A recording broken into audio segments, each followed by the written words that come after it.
Bang, boleh Ya, bertanya Bang Juma? silakan. Silakan Bang Jimmy. Saya agak heran dengan Abang mengatakan bahwa Kristen Mm-mm. itu berasal dari pagan Romawi. Soalnya Pasti. begini Bang, kita jangan lihat dari ranah iman lah, kita lihat dari ranah sejarah aja dulu. Yang lebih gampang lah kita kan bisa objektif. Kita kan tahu bahwa semua murid dari Isa Al-Masih itu adalah orang Yahudi semua. Satu yang meninggal bunuh diri Yudas Iskariot digantikan oleh Matias dalam KPR. Tapi semua Yahudi. Lalu bapak-bapak gereja awal itu semua Yahudi, Bang. Pertama itu. Kedua, Abang juga tahu bahwa para penulis Alkitab itu walaupun diragukan, tapi yang pasti bukan dari Romawi lah, kita tahu itu. Lalu yang ketiga, Abang kan mesti tahu juga bahwa sejarahnya ketika Kristen itu ada, mereka kan bukan didukung awalnya oleh Romawi, Bang. Disiksa habis-habisan selama hampir 200 tahun. Baru setelah Konstantinus berkuasa, baru mereka mendapat legitimate dari pemerintahan Romawi. Jadi kalau menurut saya agak membantah pernyataan Abang itu karena 3 hal tadi, Bang. Silakan Bang tanggapi. Oke, saudara. Saya rangkum dari 3 hal. Yang pertama, Anda harus tahu, Yesus itu ketika dia melakukan penginjilan, itu hanya berfokus kepada Bani Israel. Satu, ini Yesus loh. Yang kedua, murid-murid Yesus. Murid-murid Yesus ya, yang diceritakan oleh penulis-penulis Bible itu juga hanya berpola kepada pengajaran terhadap domba yang sesat dari umat Israel. Itu yang kedua. Yang ketiga, nah ini, ketika ada murid yang ternyata keluar dari kaidah pesan Yesus, maka dapat dipastikan murid itu menggenapi apa yang dikatakan oleh Yesus, bahwa Mesias palsu akan menyesatkan, bahkan menyesatkan orang-orang pilihan juga. Makanya Yesus acap kali Anda baca Matius 4, Lukas 4, termasuk Lukas 22. Waspadalah, waspadalah, waspadalah, waspadalah. Berhati-hatilah agar kamu jangan jatuh pada pencobaan. Apa pencobaan itu? Murid terindikasi akan disesatkan oleh Yesus palsu, sehingga mereka kemudian mengajarkan apa yang tidak Yesus ajarkan. Coba Anda lihat kontradiksinya di mana. Paulus menuliskan sebuah surat di Galatia 2 nomor 8. Apa kata Paulus? Petrus diutus kepada orang-orang yang bersunat. Kira-kira orang Roma bersunat enggak? Tidak kan? Itu mutlak tidak. Berarti Petrus tidaklah mungkin menulis surat untuk orang-orang Roma. Lalu kenapa kemudian Kristen menenteng buku 2 Petrus 1, 1 Petrus, 2 Petrus? Kenapa? Ya, karena tidak ada indikasi validasi, tidak ada indikasi kemudian legitimasi, tidak ada perintah dari Sang Yesus Mesias untuk Bani Israel kepada murid-muridnya untuk mengajar non-Yahudi. Yang ada malah Matius 10 nomor 5 nomor 6, Yesus berpesan kepada ke-12 muridnya agar jangan ke bangsa lain. Ada yang bisa mencegah itu? Nggak ada. Tetapi pergilah kepada domba-domba yang sesat dari umat Israel. Kenapa kemudian ada perubahan? Itu tadi Yesus berpesan, sebab Mesias-Mesias palsu dan nabi-nabi palsu akan datang melakukan banyak mujizat dan tanda-tanda yang dahsyat, sekiranya mungkin menyesatkan murid-murid pilihan juga. Jadi kalau murid sudah disesatkan, maka itulah yang tadi yang Anda timang. Apa itu? Bukankah murid-murid Yesus semuanya adalah orang Yahudi? Bukankah tadinya bapak-bapak gereja pertama kali itu adalah orang Yahudi? Itu Anda punya mimpi, itu keinginan Anda. Tapi faktanya tidak seperti itu. Tak ada satupun dari kitab kanonik itu adalah catatan murid Yesus. Camkan itu. Matius bukan murid Yesus yang menulis. Yohanes bukan murid Yesus yang menulis. Markus, Lukas, apalagi. Lebih-lebih lagi Paulus. Itu bukan murid Yesus.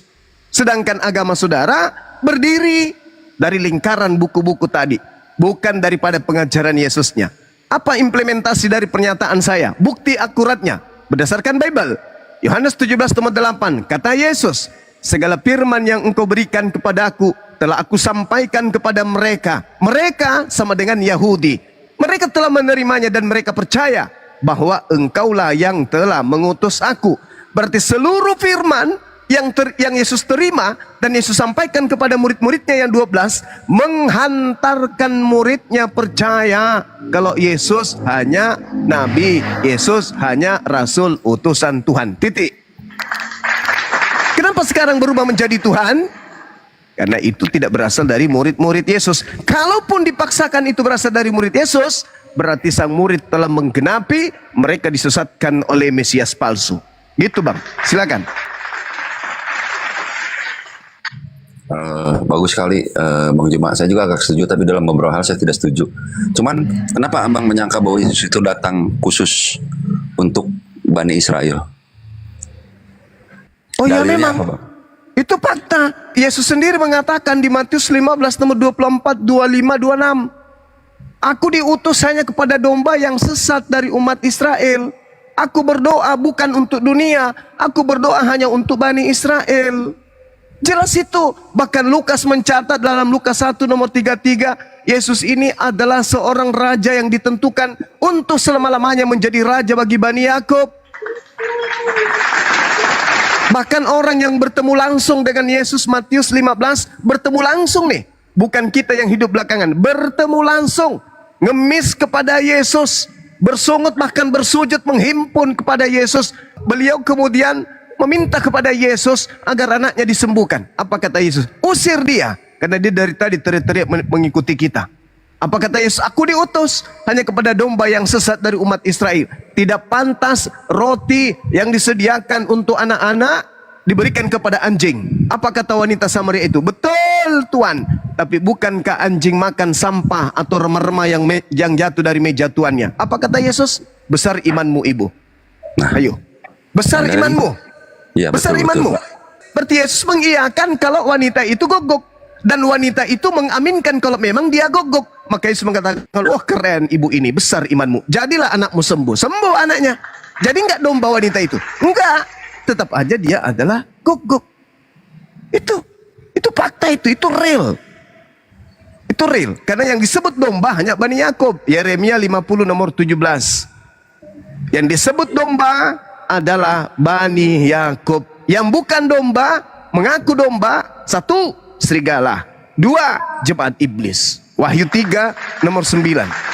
Yang bukan Yahudi, yang bukan Bani Israel, berlaku seakan-akan Yahudi seperti itu, seperti Israel, maka sesungguhnya mereka adalah jemaat iblis.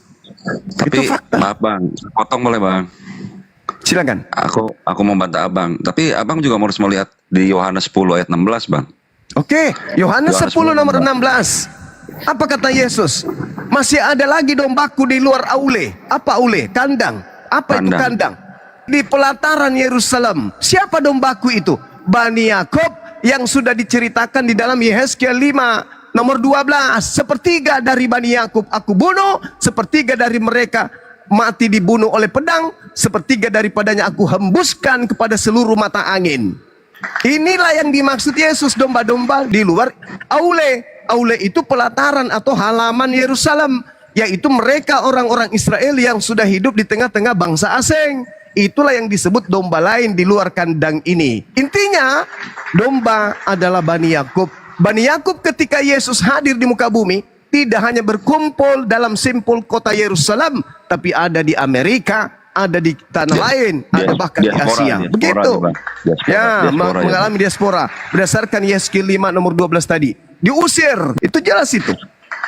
Nah, itulah yang dimaksud domba-dombaku di luar kandang. Bukan kita yang bukan Bani Yakub, saudara. Lanjut. Baik, berarti itu apa namanya tafsir Abang? Bukan tafsir, itu fakta real. Tafsir. Yeremia 50 nomor 17 itu udah berubah rupanya. Ada domba di luar Yahudi berarti. Enggak, oke, aku setuju sama Bang Juma. Aku setuju yang itu. Oke. Disebut domba, Anda harus terima kenyataan. Yang disebut domba, Bang, itu adalah Bani Yakub. Di luar Bani Yakub nggak dianggap domba. Jangan maksa dong. Kalau Anda maksa berarti Anda serigala. Enggak, aku maksudnya udah. Apa dong kalau saudaraku, kalau ada kemudian bukan domba, nyamar domba tapi bukan domba, itu apa namanya? Ya bukan domba lah yang pasti mah. Nggak tahu. Nah, serigala kawanku. Oke. Aku